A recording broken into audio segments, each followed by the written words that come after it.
السلام عليكم ورحمة الله وبركاته. الحمد لله نحمده ونستعينه ونستغفره ونؤمن به ونتوكل عليه ونعوذ بالله من شرور أنفسنا ومن سيئات أعمالنا. من يهده الله فلا مضل له ومن يضلله فلا هادي له، ونشهد أن لا إله إلا الله وحده لا شريك له، ونشهد أن سيدنا ومولانا محمدا عبده ورسوله. أما بعد، فأعوذ بالله من الشيطان الرجيم. بسم الله الرحمن الرحيم.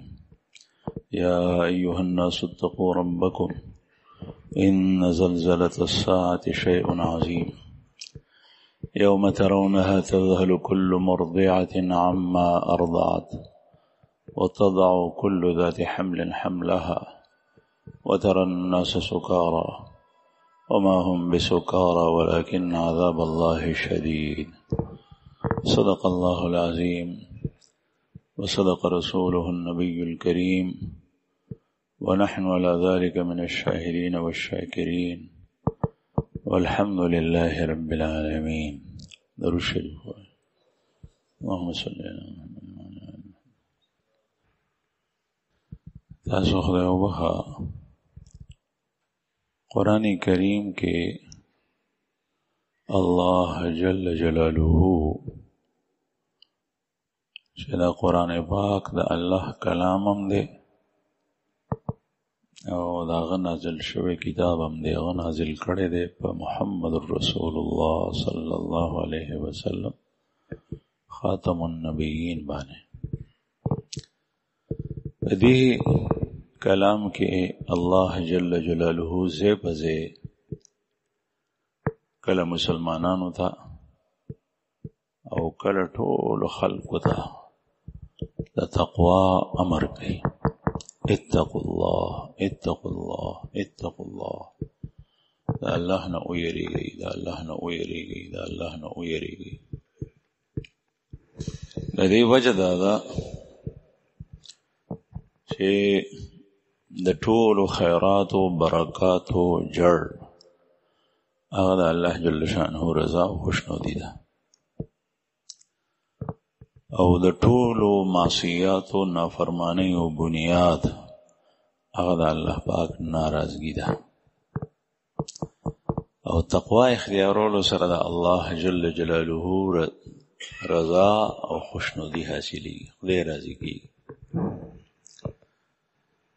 او پا دنیا کے چه سمرا معصیات تھی، خدای نافرمانی دی، دا اللہ جل شانہ ناپسندیدہ سیزون دی، نو داغین سڑے پا ہر حال کے کده چا پا وڑان دی بھی او کپٹ پناوی، کپا کور کی بھی او کپا لارا کی او حجرہ کی او بازار کی بھی، بہر زیچی بھی نو چکل دے دے تقوی خیال اساتی نو دا اللہ جل شانہ دا ناراستیانا بچ کے دیشی دا اللہ رضا و خوشنودی حاصل ہو لیشی.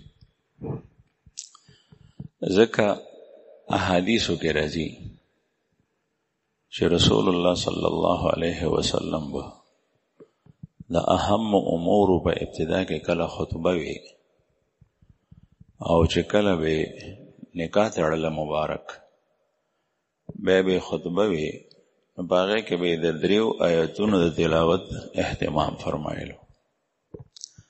باغے دریو وڑو آیتونوں کے باغے پہ ابتدا کے دا تقوی ذکر دے. باغے کی یو آیت دا دے، یا ایوہ الذین آمنوا اتقوا اللہ حق تقاته ولا تموتن الا وانتم مسلمون. اے ایماندارو، دا اللہ نو یری گئی چه څنګه د الله نه د یری حق دی،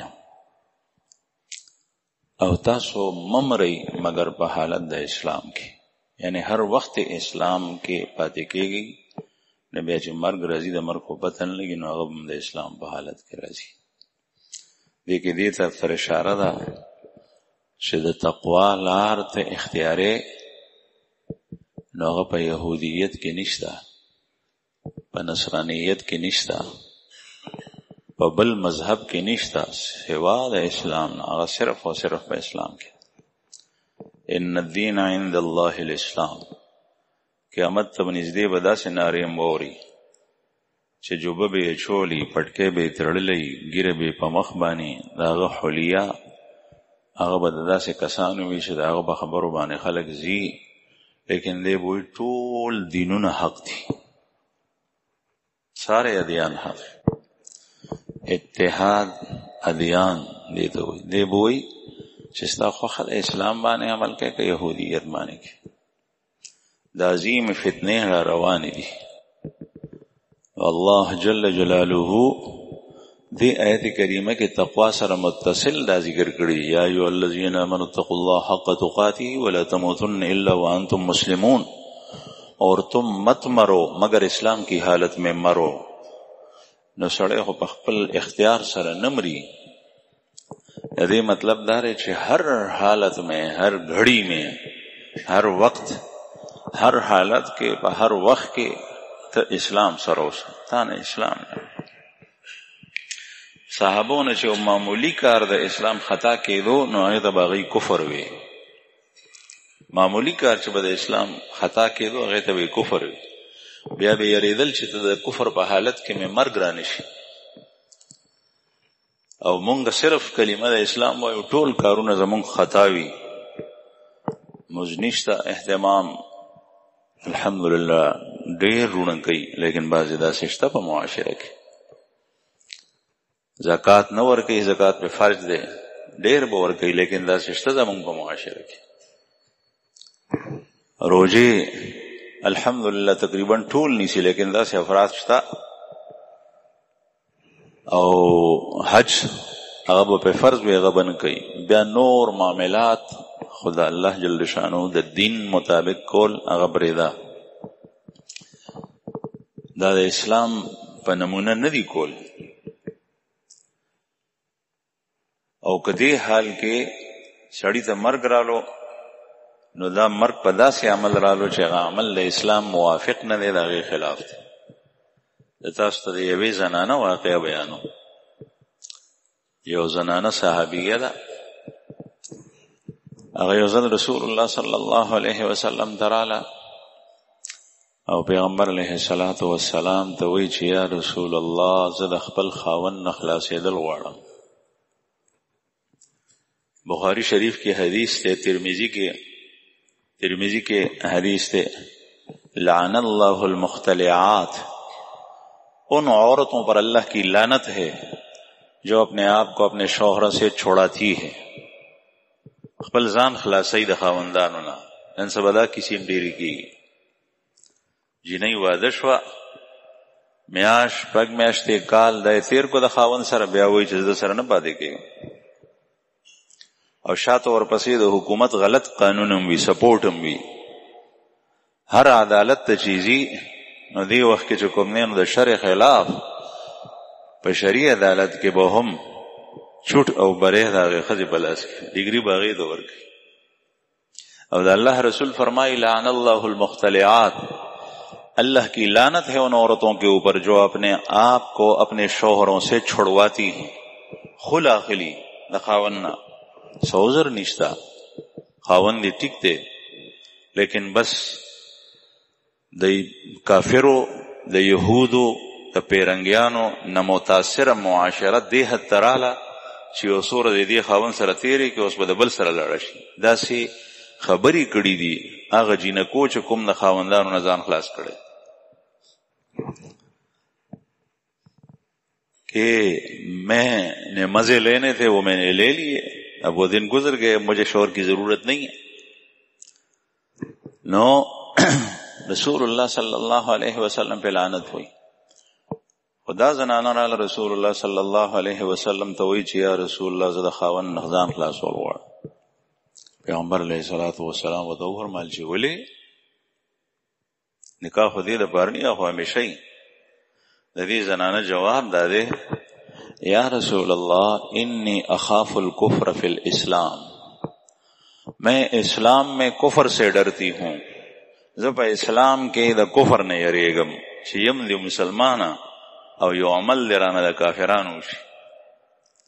دا الله رسول دی تپوس کې هغه څه دی؟ وی چې ما د خپل خاوند یو ځل ولیدو، ما سکتل پخوا خو د نبی کریم صلی الله علیه وسلم په زمانه کې یو وخت داسې تیر شوی چې د پردې احکام لانو نازل شي، بیا د پردې احکام رستو راغلي. یو ځل ما وکتل د وره په چاودي کې په ود کې زما د خاوند را روان دی، د سره نور صحابه ملګریم دی، ودیم دی، نو دی د قد نه وړوکی و، هغه د قد نه دنګو.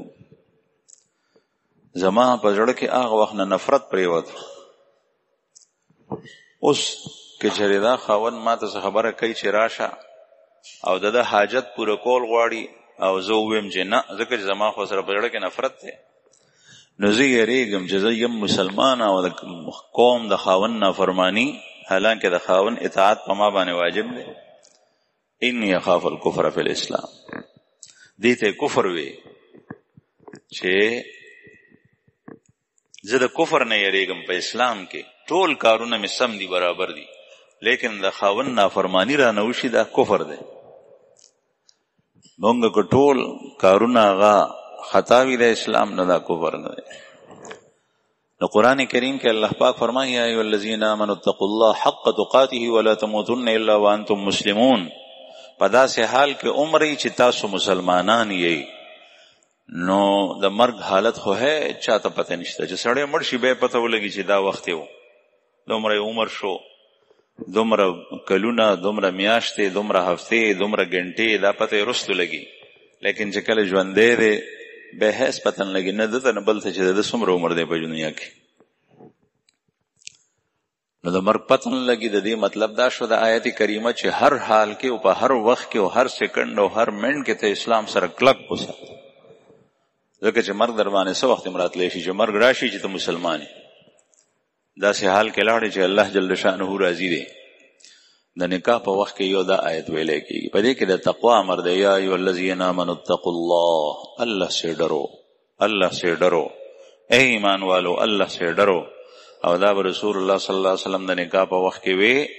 په دې کې خاوند ته هم امر دی، ښځې ته هم امر دی، د خاوند خاندان والو ته هم حکم دی، د ښځې خاندان والو ته هم حکم دی چې تاسو ټول د الله نه ویریږئ.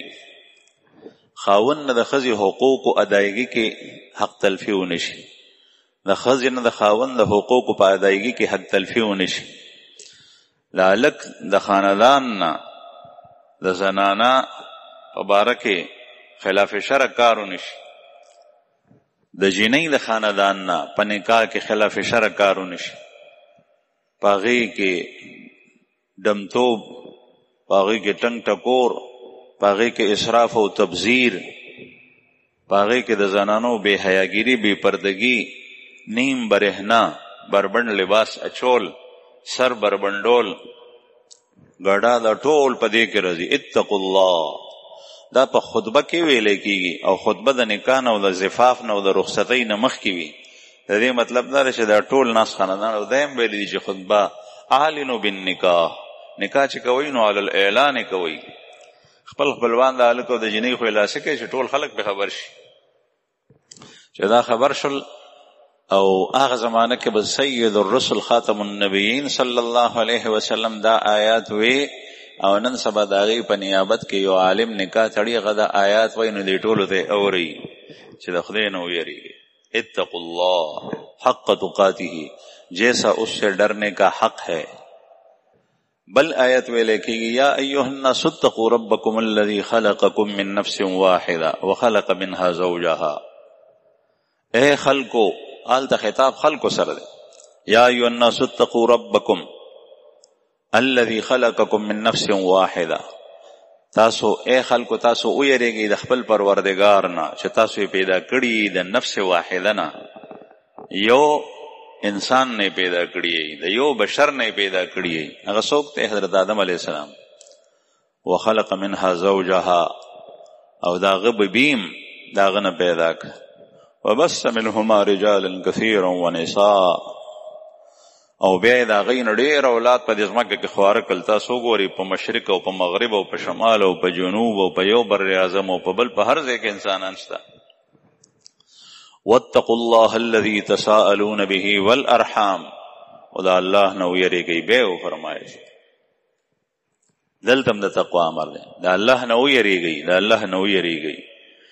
دریم آیت رسول الله صلی الله علیه وسلم په داسې موقع باندې او د نکاح په موقع باندې وی یا ایها الذین آمنوا اتقوا ربکم یا ایها الذین اتقوا الله وقولوا قولا سدیدا. اے مؤمنانو الله نه ویریږئ، وقولوا قولا سدیدا، او چې خبره کوئ نو درسته خبره کوئ، سمه خبره کوئ.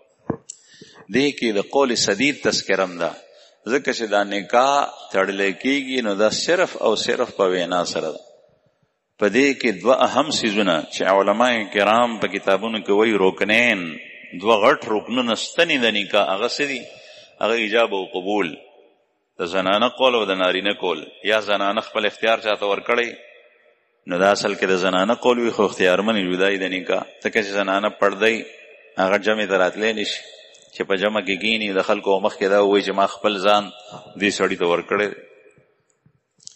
نو دا ایجاب د زنانه د طرف نه او د سړي د طرف نه، د قبول دا دواړه رکنین دي. دا صرف په خوله کېږي بس. او د دې شرایط دي د ګواهانو په مخ کې په غټه جمع کې به دا اعلان کوي، ایجاب او قبول کوي. خطبه مسنونه به ویلی کېږي، عالم به ناستی پکې، او بیا مهر به پکې مقرریږي. د ټولې خبرې دي. او په دې کې د تقوا امر کې چې د الله نه ویریږئ. هسې نه چې دا کیسه ګورې تاسو بدل رنګ باندې کوئ، حقیقي نکاح او ستا دا قول چې ما خپل ځان ورکړی دی، یا دا جنۍ ما ورکړي، جنۍ پلار وایي یا اختیارمن، او دا هلک چې ما قبوله کړي ده، بس دا داسې تړون شو چې دا همیشه همیشه دپاره دی. په دې کې د الله نه ویریږئ. نو دا درې آیات به رسول الله صلی الله علیه وسلم لوستل.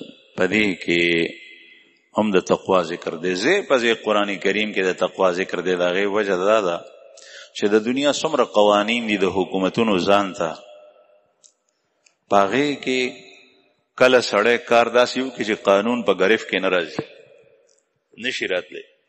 او دا د الله جل شانه داسې قانون دی چې د دې په ګرف کې په هر ځای کې د شپې د ورځې په تیاره کې په رڼا کې د خلکو په وړاندې ځان ته سړی راتلی شي. که یو سړی بند کوټه کې نو دی وخت کې دی یو خلاف شرع ناروا حرام کار کول غواړي، مثلا روژه ده، خوراک کوي، اسخاک کوي، نو اتق الله، دا الله نه دی ویریږي. الله جل شانه دی ویني، دا الله په علم کې دی. الله جل شانه د د ارادو د جذباتو نه خبر دی. بیا د الله فرښتې د سره دي. د الله جل شانه د قانون نه دی نشي بچ کېدی، د حکومت د قانون نه بچ کېدی شي. بعضې موقع داسې وي، بعضې سړی چالاک وي، عیار وي، داسې بهانې جوړي کړي چې هغه بچ شي، خلاص شي. غلا یې کړي دی وایي ما نه ده کړي، قتل یې کړی دی وایي ما نه دی کړی، بل یو غلط کار یې کړی دی وایي ما نه دی کړی، لیکن دلته نشي خلاصېدی. ځکه فرمایي اتق الله، الله دې ګورې هر ځای کې ویني، د الله نه ویریږي. یا ایها الذین آمنوا اتقوا الله. دلته دا سورې حج دی، ما چې کوم آیت ولوستو، دوه آیتونه په دې کې الله پاک فرمایي یا ایها الناس اتقوا ربکم. اے خلکو، دلته بیا عام خلکو ته خطاب دی، مسلمان، یهودی، پیرنګی، هندو، سکھ، خدای پاک هر چا ته خطاب کوي، ځکه چې هغه مهربانه دی او هغه د هر چا خیر غواړي. هغه سکھ او هندو ته او یهودي او پیرنګي ته هم وایي چې د الله نه ویریږه، او دلته کې اسلام راړه، مؤمن شه چې هلته آخرت کې د جهنم نه بچ شي. یعنې چې څنګه دلته مړ شي، ګورې په دنیا کې مذاب راتلی شي، او بیا دې په قبر نه تر اخره پورې تر ابده پورې د عذابونو سره مخامخ کېدل دي. اوس د الله نه ویریږه. ځکه ټولو خلکو ته عام خطاب کوي د سورې حج په ابتدا کې، یا ایها الناس، اے خلکو، اتقوا ربکم، د خپل رب نه ویریږئ، د خپل پروردگار نه ویریږئ. د رب لفظ استعمال شوی ځکه چې رب د الله جل شانه د هر چا دی. رب هغه ذات ته ویل کېږي چې د پیدا کولو نه واخله تر آخري انجام پورې پیدا کوي هغه، اخلیم هغه، او په منځ کې د ترقۍ او د مقصد ته د رسولو دپاره ضروریات او حوایج هم هغه پوره کوي.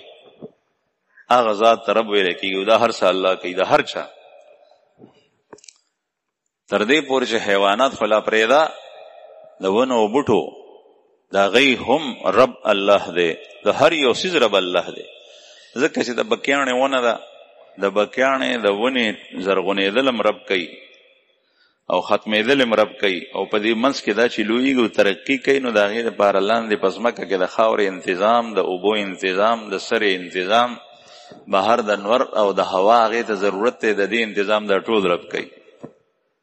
او لوی خدای تیغ زرغون شي بیا د هغې نه پس ونه شي، د دیار د ونې تیغ زرغون شي په غرونو کې، بیا د هغې نه پس ونه شي، او په کلونو باندې هغه بیا دومره غټېږي چې مونږ یو ځل په یو ځنګل کې وو، په کوهستان، دیر کوهستان کې، په هغې کې مو د ماښام مونځ کولو، نو ما ته چا ووایي چې دلته یو بله ونه ده، ونې په مونډ مه کولو، لاندې اوبه وې جبه وه، نو هغه د ونې مونډ پرې کړی و، سرکاري پرې کړی شوې ونه وه، په هغې د پاسه ودرېد.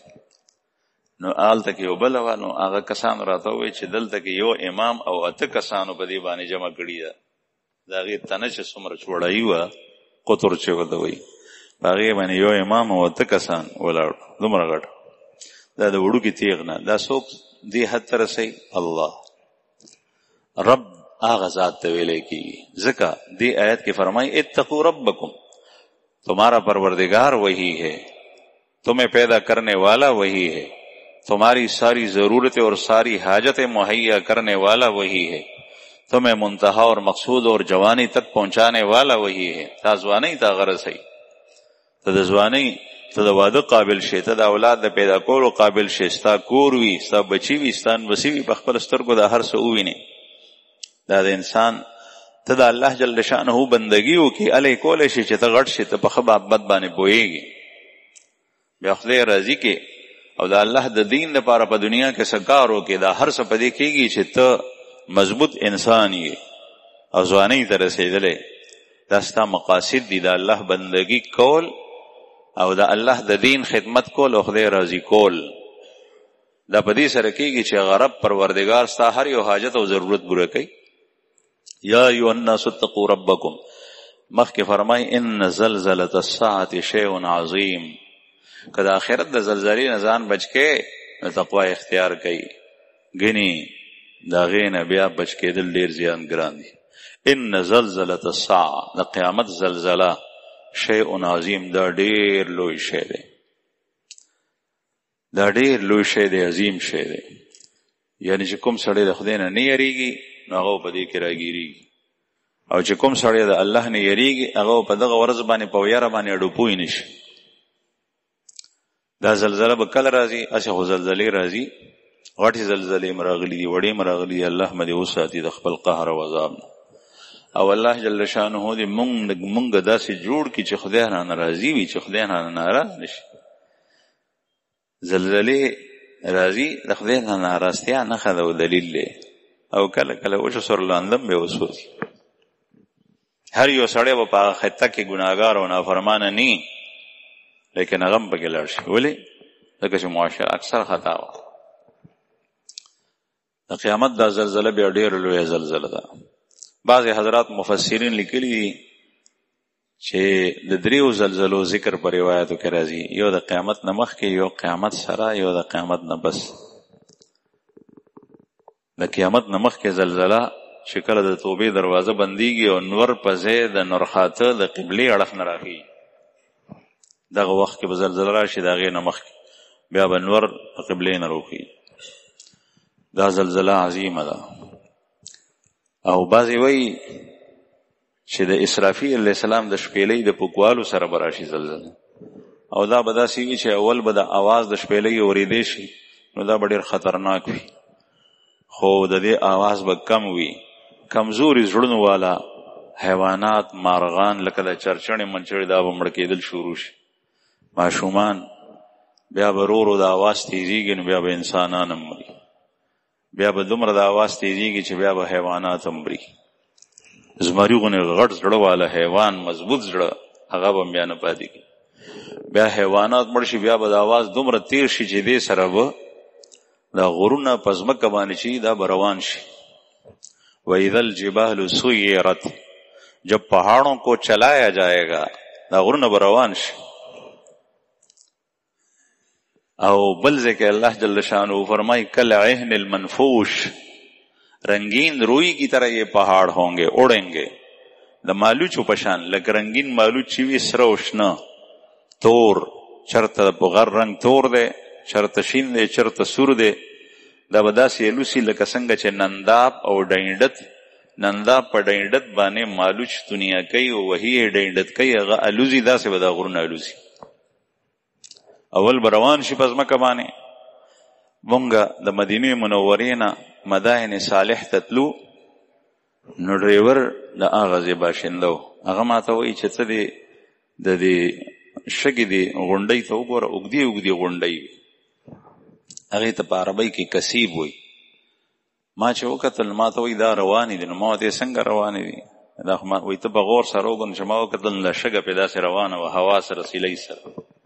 نظمان دا آیت یاد شو اذا الجبال سیرت جب پہاڑوں کو چلایا جائے گا اخو شگوا او ہوا سره داغه پورتنی سطح تلا هغه ما ته خبر او کوینن دیزه کې د اصله غټ او رز دوو کې چې وګور نه دلته بیا دانی دا بیا ټول بل زیاده تلې ته شګال د کې جمع شي دا الله په قدرتونو سره په هوا سره لګ لګزي. نو په ورځ د قیامت باندې د شپېلې د پکوالو سره به دا غور نه ټول روان شي یا به د مالوچو په شان دا الوزي لکه د ننداب ډینډت سره چې مالوچ په بره الوزي اسپک شي په هوا. بیا به شپېلې دومره تیزه شي چې اسمان کې به نور راپروزي سپوږمۍ به راپروزي. واذا النجوم انکدرت د ستوري به مات شي راپروزي. واذا السماء کشطت د اسمان نه به سرمن لري شي لاندنۍ سطح به لري شي بیا به اسمان ټوکړي شي بیا به دا راپروزي. بعضی آیاتو کې قرآن کریم کې راځي چې د اسمان رنگ بداسې شي لکه د تیلو د لوخي په ویخ کې چې د تیلو خیره پروتي د هغې چې څنګه رنګ وي هغسې یا د زیتون تیل کله کله ګلابي رنګ به شي سرو بخن. بعضې خلک به دی وخت کې چې وي په ابتدا کې به خلک مړ شي لیکن که دی وخت کې وی نو هغوی به دا حالت کتلی وي چې دا بسي الله جل شانو دا مخکې نه بیان کړی دی چې دا حالات راځي.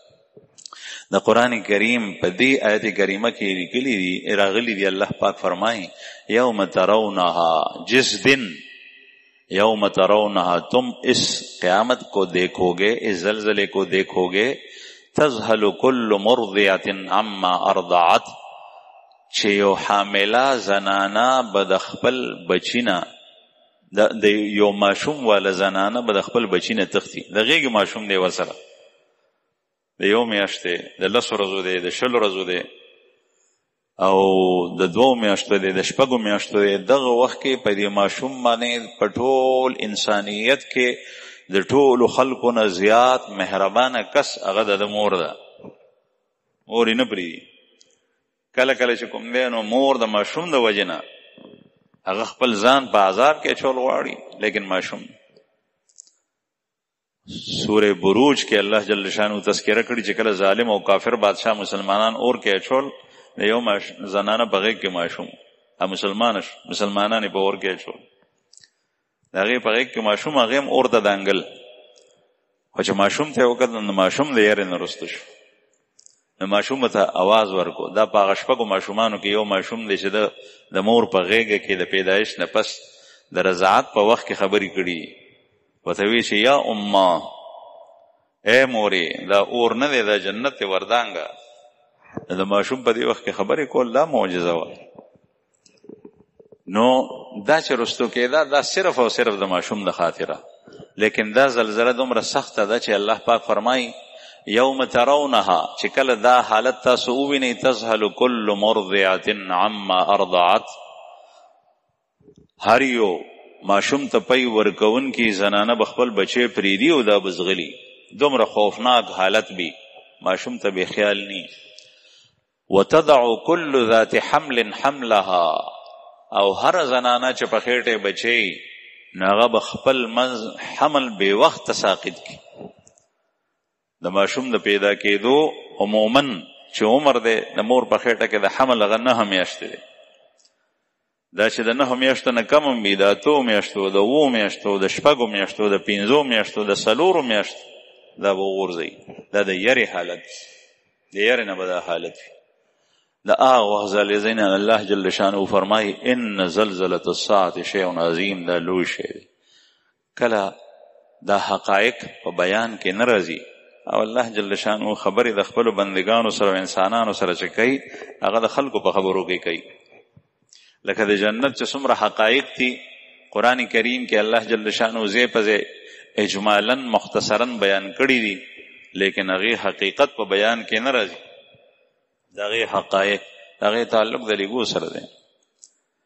ځکه حدیث مبارک کې راځي نبی کریم صلی الله علیه وسلم فرمایي فیها ما لا عین رأت ولا اذن سمعت ولا خطر على قلب بشر.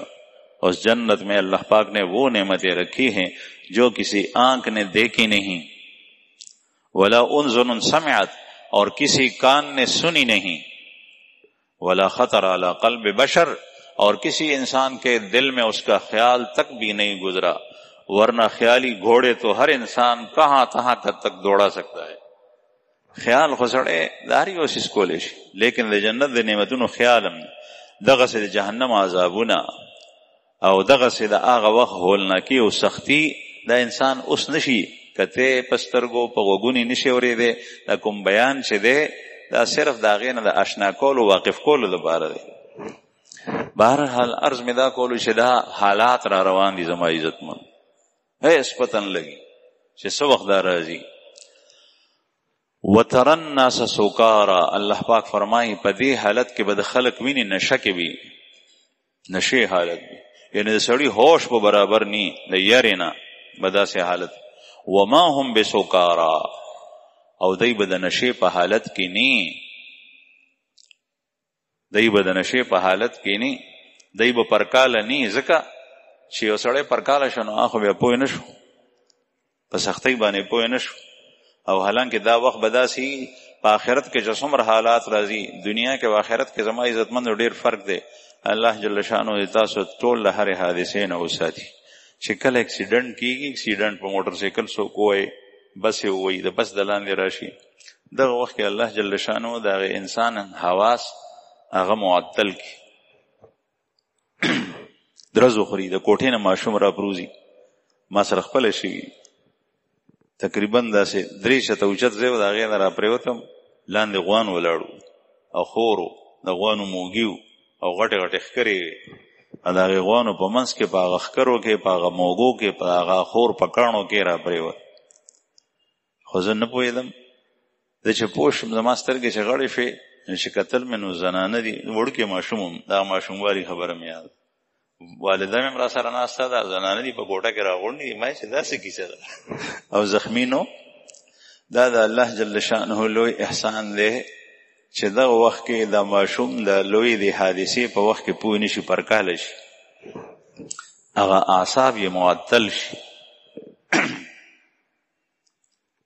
او دا یاد ساتئ چې د مرګ په وخت کې همدغسې حالت وي. یو د مرګ نه مخکې حالت دی، د مرګ نه مخکې حالت سختۍ وي، بیماري اوږده شي او نور حالات سخت راشي، لیکن چې کله ساه وځي نو په اسانه وځي. ان المؤمن لیموت فی عرق الجبین، مومن آدمی پیشانی کے پسینے میں مرتا ہے. او د دې مطلب دا دی چې مړي نو په دې تندي باندې خوله راشي. صحابه کرامو بعضې کس ته کتل چې په تندي وره خوله راغله. خدا حتمي قانون او ضابطه نه ده ښه، داسې هم کیدی شي چې د الله یو خوښ بنده وي، په هغه باندې تکالیف ډېر وي. لیکن به هر حال ما صرف یو فرق بیانول، آخرت کې دا شی نشته. آخرت کې چې څومره عذابونه دي الله دې مونږ وساتي، په هغې کې به د انسان حواس په خپل ځای برابر وي، هوش او حواس به ټیک وي او تکلیف به راځي، هغه برداشت کول ډېره زیاته ګرانه خبره ده. دلته خو د سړي حواس معطل شي، اکسیډنټ کې معطل شي، کوټې نه را پرېپتو کې معطل شي، بل ځای کې معطل شي، ناڅاپي حادثو کې. هلته داسې نه. ځکه حدیث مبارک کې راځي چې شهید په آخرت کې چې چل کله آخرت ته خلک لاړ شي نو یو کس به دنیا ته د راتلو ارمان نه کوي. ارمانونه خو د هر چا وي او دا به د مرګ نه پس هم وي، خو دنیا ته د راتلو ارمان به یو قسم نه کوي، ځکه چې دنیا د آخرت په مقابله کې څه حیثیت دی. لیکن یو کس داسې دی چې هغه به واپس دراتلو ته د دنیا ارمان کوي. بخاری شریف کې حدیث دی. هغه څوک دی؟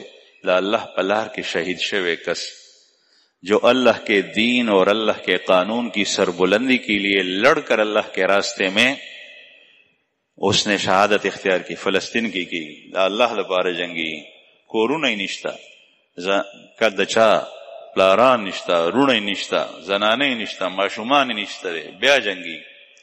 دومره حکومت سره پنجا غشتي دي. یو کسو کسان الکان نوجوانان چې وی ګوري ماشومان هغه جنگيږي، دا غي جذبات، دا غي ایمان حالت داس.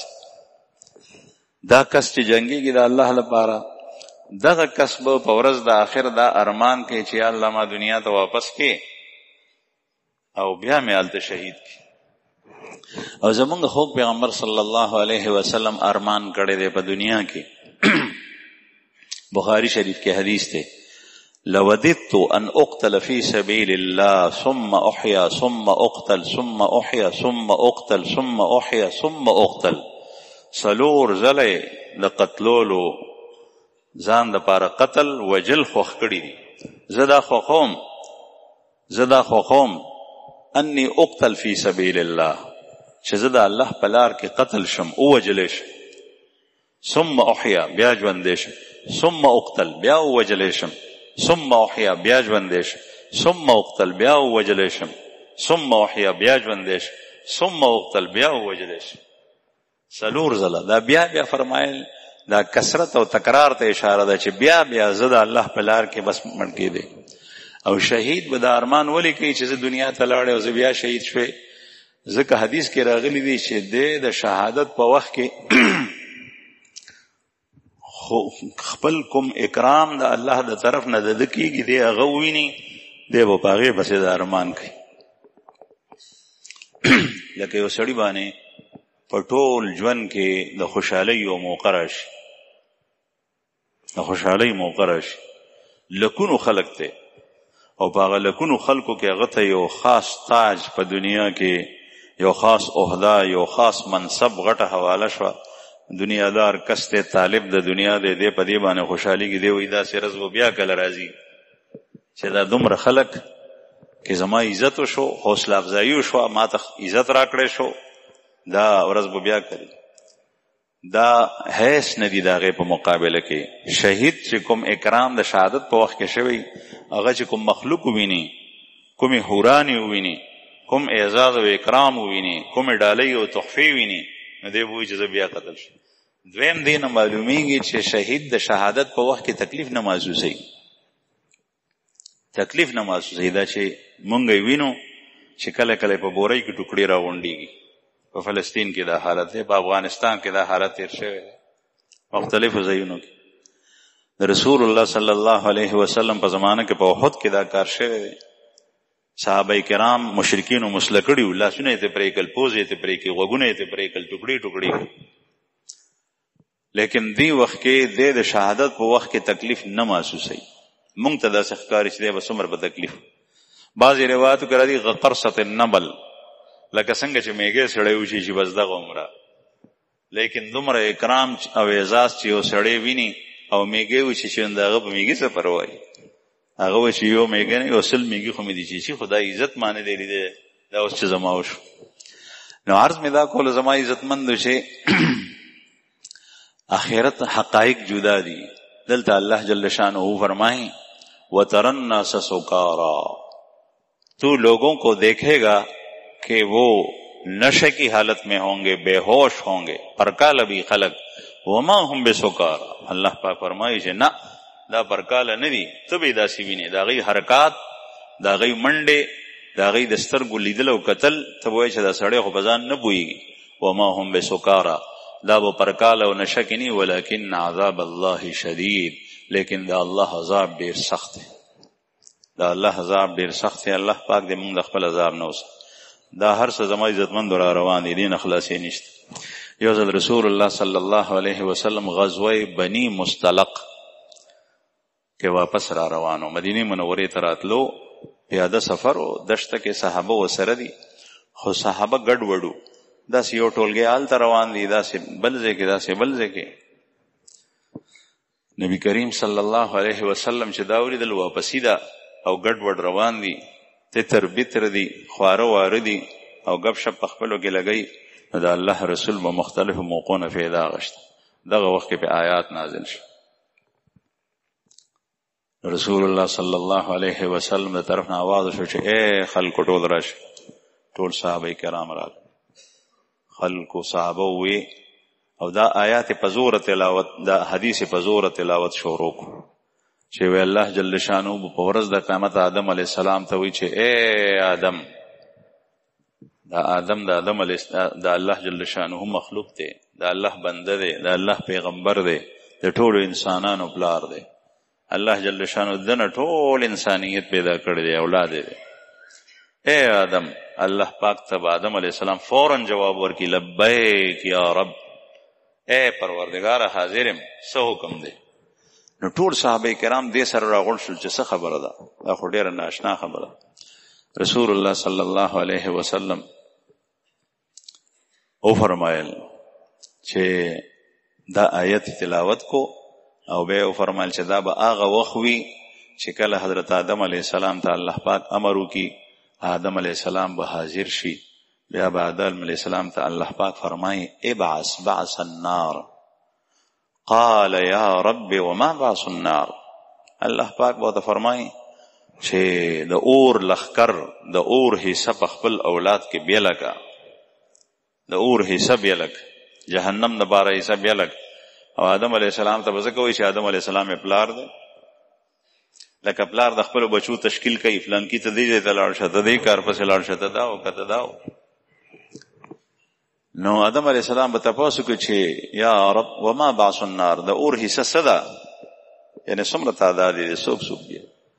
الله جل جلاله به ته فرمایي په هرو زرو افرادو کې فی کل 1999 په هرو زرو افرادو کې 999 د اور د پاره ویل که 999 یو کم زر دا د اور شو، یو به دې نه بچ کېږي.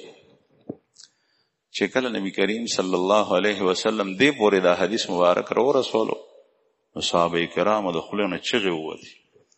هغه صحابه چې اوس د جهاد نه واپس راغلي، د الله دپاره یې ځان ستړی کړه، ځانونه زخمیان کېږي پکې، شهیدان کېږي پکې.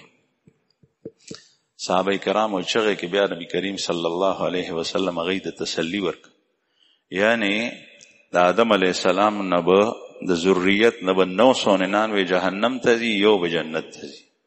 999 جهنم ته یو. چې کله صحابه کرام لږ په هوش کې رالل او هوش و حواس یې پځې شول، بیا یې تپوس وکړو چې یا رسول الله دې زرو کسانو کې به هغه یو کس خوش قسمته په مونږ کې څوک وي؟ دا خو دې کې مونږ ټول رالو. دا د صحابو حالت و. مونږ دا حدیث وورو، دا حدیث بخاری شریف کې دی، صحاح روایات، صحیح سند سره ثابت، دا واقعا ټول را روان دي، دا حقایق دي. زما او ستا وینا، د ډاکټر او د انجینیر وینا، د دنیا د یو کس په خپل فن کې د ماهره کس وینا هغه دروغ کېدی شي، لیکن د الله جل شانه وینا هغه درسته، د الله د پیغمبر وینا حق هغه دروغ کېږي نه. دا حالات راځي به یقیني دي. زمونږ په دې ایمان هم دی چې کله ایمان هم نه وي په قیامت پر راتلو باندې نو بیا هغه مؤمن پسې شو. نو رسول الله صلی الله علیه وسلم چې کله صحابو تپوس وکړ، نبی کریم صلی الله علیه وسلم فرمایل چې خفه کېږئ مه، عمل کوئ، عمل نیک عمل کوئ. او دا شمیر او تعداد به د مشرکینو نه، د یاجوج او ماجوج نه پوره کېږي، او د یاجوج او ماجوج نه پس به د مشرکینو نه دا مخلوق ته یاجوج او ماجوج قرآن پاک هم د دې تذکره راځي، د دې تعداد ډېر زیات دی. دا ټول کافر دي، مشرک دي. دا دای سره که دا تعداد پوره نشو بیا به د مشرکینو نه پوره کېږي، او که مشرکینو سره پوره نشو نو بیا منافقینو نه پوره کېږي. زما عزتمند دا وروستۍ خبره ډېره زیاته خطرناکه ده موږ دپاره. اوس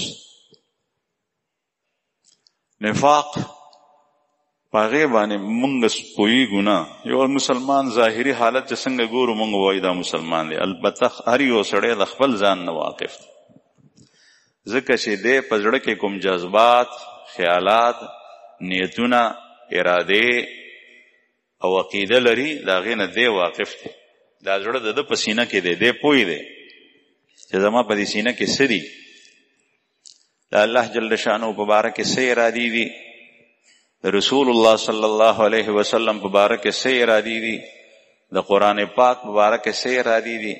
بدګماني، سوی زن، استهزاء، تمسخر، خندا، ټټوبه په دې زړه کې دننه موجود وه او په ظاهر باندې دې جماعت ته رالي دا سړی منافق دی. دا ټکې درته وکړو ځکه چې منافق وایي دې ته چې د هغه باطن د هغه د ظاهر خلاف، ظاهر باندې خلک غلیږي لیکن باطن خلاف. نو ته د بل په باره کې نشې ویلی چې دا منافق دی، لیکن د خپل ځان په باره کې دا فیصله کولی شي ځکه چې د بل د زړه حال تا ته نه دی معلوم. کیدای شي یو سړی مونځ ته نه راځي لیکن هغه د الله د دومره یریږي جړا کوي او په عمر کې لا ژوندی دی، څه وخت هم الله جل شانه ده ته توفیق ورکړي او دی په اخلاص سره توبه وباسي، هغه ستا نه زیات مخکې لاړ شي. ځکه د هغه په باره کې ته فیصله نشي کولی، ته د خپل ځان باره کې فیصله کولی شي. نو زما عزتمندو د علما نه به تاسو اورېدلي چې نن سبا منافق نشته. د دې مطلب دا نه دی د منافق هغه احکام نن سبا نشي کېدی، ځکه چې دا صرف او صرف پیغمبر ته پته لګي چې د دې سړي ظاهر یو شان دی، دا ظاهر چې یې ویني باطن یې داسې نه دی، باطن یې د دې نه خلاف دی. ظاهر کې تی ویني پیغمبر چې دی تا سره جماعت ته مونځ ته راغلی دی، ظاهر کې تی ویني چې مسلمانانو کې رشته کړي ده، ظاهر کې تی ویني چې تا سره جهاد ته روان دی، لیکن سره د هغې دی په زړه کې دننه ګورې د اسلام سره، د الله سره، د قرآن سره، د تا سره دشمني ساتي. اوس داسې کسان نن سبا د فتنو په وجه باندې پیدا کیږي.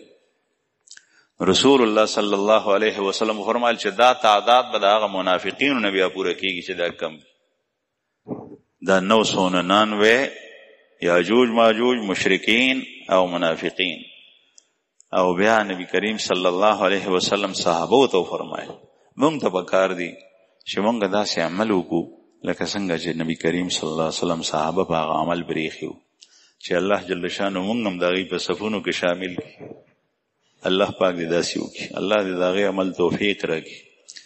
نو صحابو ته نبی کریم صلی الله علیه وسلم فرمایل چې تاسو دا نه خوښوئ ان تکونو ربع اهل الجنه کہ تم جنتیوں میں چوتھائی ہو. سلورم برخه تاسو یعنی د آدم علیه السلام نه تر عیسی علیه السلام پر چې څومره انبیا راغلي دي د هغې امتونه تیر شوي دي، د هغې په امتونو کې مسلمانان خلق تیر شوی دی، هغوی به هم جنت ته ځي. خو تاسو به د هغه ټولو مسلمانانو په مقابله کې ربع یی، 1/4، 3/4 دوسری امتوں کے لوگ ہوں گے، 1/4 تم ہوں گے. سلورم برخه به تاسو یې، 3 برخې به نور خلک. نو صحابه ډېر خوشحال شو. مخکې خو اول د دې حدیث ابتدا سره چې کله هغوی دا واورېدل نو هغوی خو حوصلې ګډې وډې شو چې دا خو مونږ ټول دوزخ ته ځو. چې کله یې څلورمه برخه واورېدل نو خوشحال شو. نو د ډېرې خوشحالۍ نه تکبیر ناره ووی الله اکبر. بیا نبی کریم صلی الله علیه وسلم وفرمایل او چې تاسو که درېیمه یې صحیح ثلث اهل الجنه چې درېیمه یې صحابه نور خوشحال شو. بیا یې وفرمایل چې تاسو به نیم یې، نیم به نور مخلوق یې، نیم به تاسو یې، ځکه چې د رسول الله صلی الله علیه وسلم امت ډېر دی. الله جل شانه دې مونږه صحیح معنو کې مسلمانان کی او الله پاک دې زمونږ ایمان او زمونږ اسلام قبول کی. زما عزتمند د دې هولناکۍ او سختۍ نه د بچ کېدو لار څه ده؟ هغه تقوا اختیارول دي. تقوا څه شی دی؟ اللہ کے ڈر سے، اللہ کی عظمت اور بڑائی کو جانتے ہوئے اللہ کے ڈر سے اللہ اور رسول کی نافرمانی سے بچنا، یہ تقوا ہے. بس تقوا لغوی معنی دا نگرانی کول، حفاظت کول، بچ کول، دیتا تقوا ہوئی. تا دا خپل نفس دا جہنم نہ بچ کے، دا اللہ دا عذاب نے بچ کے، دا قبر دا سختیوں نے بچ کے، دا حشر دا ذلت و رسوائیوں نے بچ کے، دغه نفس چې کله تا په بدعملیو کې اچولې دی نو دغه خپې، دغه لاس، دغه ګوتې، دغه سرمن، دغه ګوډې، دغه پتونان دا به په تا باندې په ورځ د قیامت گواهي ورکوي چې دا عمل کړی و، دا یې کړی و، دا یې کړی و، دا یې کړی و، دا یې کړی و. دا انسان به ورته ولاړی چې ما خو هر څه تاسو دپاره کول، چې دا غلا چې مې کول نو دې دپاره مې کوله چې بدن مې روغ وي، دارو درمل چې مې کول دې دپاره مې کول، دا ګناه چې مې کول نو دا مې دې دپاره کوله چې تاسو ته خوشحاله نفس ته وایي. ابو ته چې نه قطعا ما دا نه غوښتل، ځکه چې ما ته پته وه چې زما انجام څه دی. یوم تکلمنا ایدیہم، جس دن ان کے ہاتھ ہمارے ساتھ بات کریں گے، وتشہد ارجلہم بما کانوا یکسبون، اور ان کی ٹانگیں اور ان کے پیر ان کے خلاف گواہی دیں گے. جو اعمال وہ کرتے تھے وہ گواہی دیں گے کہ دا کړي دي، دای کړي دي، دای کړي. دا به ځکه کوي چې دې انسان د خپل نفس سره زیاتې کړی دی. نو د دې علاج دغه د تقوا د الله یره اختیارول. باس چې کله سړی کې د الله یره راله، د الله د یرې نه د هر چا نه جدا جدا یری. د ما روزمري و لړم نه سړی بل شان یریږي، او د پیري نه بل شان یریږي، او د استاد نه بل شان یریږي، او د مور او پلار نه بل شان یریږي. د بوډۍ مور نه هم یو فرمان بردار بچے، نیک بچے، بار بالام چې د مور سره ښېګړه کوونکی وي، د مور خیال ساتونکی وي، هغه د مور نه یریږي که نه یریږي؟ مور نه یریږي. ولې ته یریږي؟ چې دا اوس مې بوډۍ مور ده، د دې عمر 100 کالو ته نږدې دی، ملا یې ټیټه ده، لیکن دا ما نه خفه نه شي.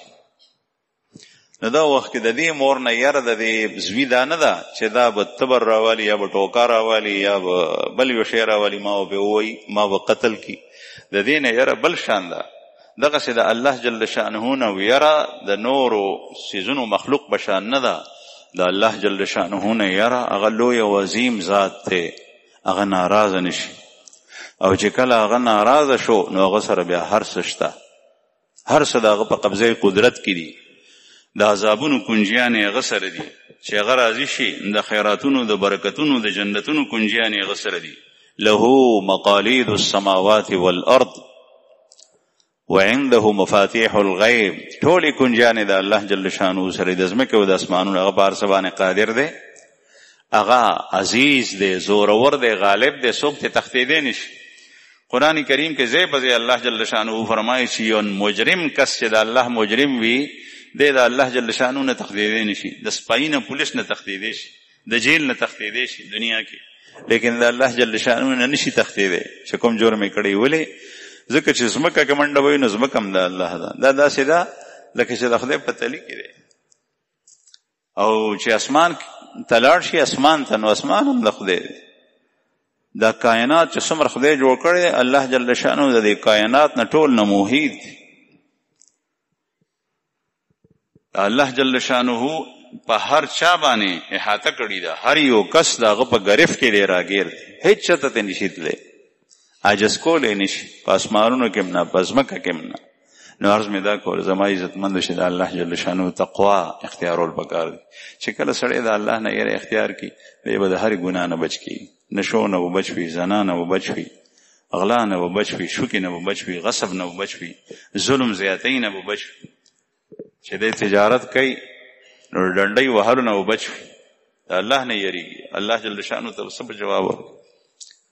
پرون مونږ ریاض الصالحین کې حدیث لستو. دا حدیث بخاری شریف کې دی، او بخاری جلد ثانی په آخر کې دی. بنی اسرائیل باره کې چې کومه حدیث، یو سړی په بل باندې ځمکه خرڅه، هغه ځمکه چې چا واغشته نو یې کروندې ته اغشتې وی آبادولو دپاره. نو خامخا چې سړی کرونده کوي نو هم پکې ایوي چلی او ځمکه سموي، او چې آبادي کوي نو هم پکې ایرې کني.